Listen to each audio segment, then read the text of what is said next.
என்னாச்சுப்பா தம்பி? ஆட்டோல வந்ததுக்கு காசு கேட்டதுக்கு கொடுக்க மாட்டேன்னு சொல்லி வண்டியில இருந்து இரும்பு எடுத்து மண்டையிலே அடிச்சிட்டாங்க.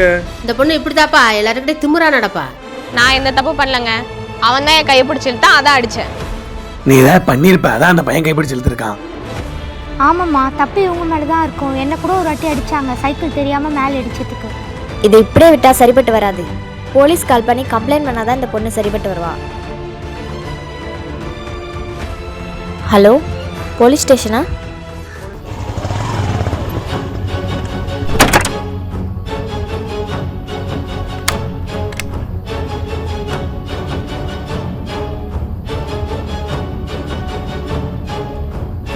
சொல்லுங்க, இங்க யாருக்கு என்ன பிரச்சனை?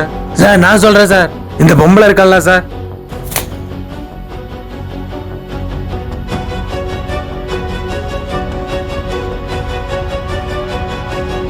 டேய் ஒரு நிமிஷம் என் கூட வா.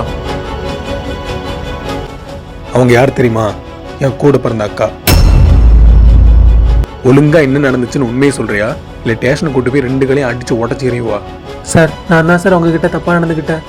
அவங்க மேல எந்த தப்பு இல்லை சார், எல்லா தப்பும் என் மேலதான். இது அப்படியே எல்லார்கிட்டையும் வந்து சொல்லணும். சொல்றேன் சார். சரி வா, நடந்தது எல்லாத்தையும் சொல்லு. அந்த பொண்ணு மேல எந்த தப்பும் இல்லைங்க. அந்த பொண்ணுக்கு யாரு இல்லைன்னு எனக்கு தெரியும். அதனாலதான் அந்த பொண்ணு கிட்ட தப்பா நடக்க ட்ரை பண்ணேன். அதுக்காக தான் அந்த பொண்ணு என்ன கம்பியால அடிச்சது. ஒரு பொண்ணு சிரிச்சு பேசாம ரூடா இருந்தா உங்களுக்கு அவ கெட்ட பொண்ணு. அதே எல்லார்கிட்டயும் பல்ல காட்டி சிரிச்சு பேசினா உங்களுக்கு அவன் நல்ல பொண்ணு. என்ன முட்டாள்தனம் இது? போங்க எல்லாரும்.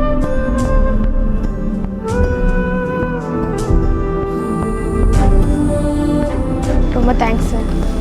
பரவாயில்ல மேடம், இருக்கட்டும். அப்பா அக்கா இல்லையா? எங்க அக்கா உங்களை மாதிரி தான், யாருக்கும் பயப்படாம போல்டா ஸ்ட்ராங்கா இருப்பா. அதனாலதான் என்ன போலீஸ் ஆகிருக்கா. எனக்கு உங்களை பாக்குறப்ப எங்க அக்கா ஞாபகம் தான் வருது.